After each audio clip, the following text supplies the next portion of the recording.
एक ऐसा गांव जहां मुस्लिम नहीं बल्कि हिंदू मनाते हैं मुहर्रम। आज आपको हम एक ऐसे गांव के बारे में बताएंगे जहां सनातन धर्म की महिलाएं मुहर्रम के वक्त मांग में सिंदूर लगाना छोड़ देती हैं और मुहर्रम का तीजा खत्म होने के बाद ही गांव की हिंदू समुदाय की महिलाएं सिंदूर लगाती हैं।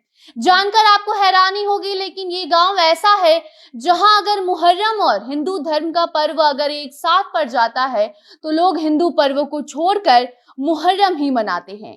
तो आइए आपको आगे हम बताते हैं कि कौन सा ये गांव है जहां मुस्लिम नहीं बल्कि हिंदू धर्म के लोग मुहर्रम को इतनी धूमधाम से मनाते हैं कि गांव की महिलाएं अपने सुहाग के नाम के सिंदूर को छोड़ देती हैं। और भी कई बातें हैं, आगे खबर में आपको बताएंगे, मगर उसके पहले नमस्कार, आप जनता जंक्शन देख रहे हैं और मैं आपके साथ वंदना पांडे।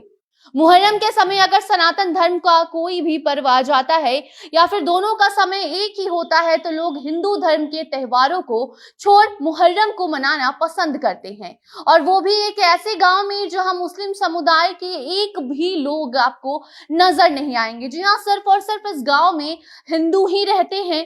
और सोचिए, एक भी मुस्लिम ना होने के बावजूद भी मुस्लिम पर्व को इतने धूमधाम और कई चीजों को त्याग करने के बाद मनाना कितनी बड़ी बात है। झारखंड के बिरनी गांव के लोग ऐसा मानते हैं कि मुहर्रम मनाने से इनके गांव में कोई भी समस्या नहीं होती, कोई भी बड़ी बीमारी नहीं होती, किसी को कुछ भी परेशानी नहीं होती। गांव वालों का कहना है कि हजारों साल पहले गांव में हैजा जैसी बीमारी फैल गई थी, जिस वजह से कई लोगों की जान गई, गांव में तबाही जैसा माहौल हो गया था। तभी एक बुजुर्ग को अचानक ही एक सपना आता है, जिसके बाद गांव में मुहर्रम मनाना शुरू हो जाता है। जी हाँ, उसको सपना आया था उस बुजुर्ग को कि अगर गांव में ताजिया लगेगा तभी हैजा खत्म होगा, और तभी से गांव में हिंदू धर्म के लोगों ने मुहर्रम मनाना शुरू कर दिया और हैजा जैसे बीमारी उसके बाद गांव में हुई ही नहीं। दूज का चांद देखने के बाद से मुहर्रम शुरू हो जाता है और तभी से गांव की महिलाएं सिंदूर लगाना छोड़ देती हैं, और तब तक सिंदूर नहीं लगाती हैं जब तक मुहर्रम का तीजा खत्म नहीं हो जाता। मुहर्रम को सारे पर्व से ऊपर रखकर इस गांव के लोग अतिथि देवो भव के राह पर चलते हैं। मतलब कि जो भी अतिथि होते हैं उनको सबसे पहले सम्मान देना चाहिए, और लोग देते भी हैं। और यही वजह है कि गांव वासी मुहर्रम मनाते हैं। उस बीच अगर कोई भी उनका हिंदू पर्व आ जाता है तो वो हिंदू पर्व को छोड़ मुहर्रम जैसा पर्व मनाना पसंद करते हैं। और सबसे बड़ी बात तो ये है कि जो भी गांव के लोग शहर में रोजगार करते हैं वो भी उस गांव में उस वक्त अपने गांव में काम धाम छोड़ ये पर्व मनाने आ जाते हैं। सभी नियमों को मानते हुए गांव में ताजिया निकाला जाता है। गांव में इमामबाड़ा भी है जहां दूज का चांद देखते ही डंका बजना शुरू हो जाता है।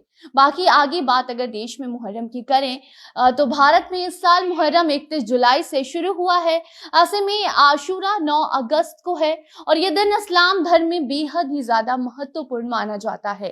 तो अभी हम आपको एक ऐसे गांव के बारे में बता रहे थे जहां सालों से कोई भी मुस्लिम धर्म के लोग नहीं रहते, बावजूद इसके गांव में लोग बड़े ही धूमधाम से हिंदू धर्म के लोग ये मुहर्रम जैसा पर्व मनाते हैं। और ऐसे में खास बात तो ये है कि महिलाएं भी अपने सिंदूर का त्याग कर देती है। आप सोच सकते हैं कि अगर सनातन धर्म के लोग हैं, उनके जीवन में शादी के बाद सिंदूर का क्या महत्व होता है, और सिंदूर को छोड़ वो मुहर्रम मनाती हैं, तब तक सिंदूर नहीं लगाती हैं जब तक मुहर्रम का पूरा त्योहार खत्म नहीं हो जाता।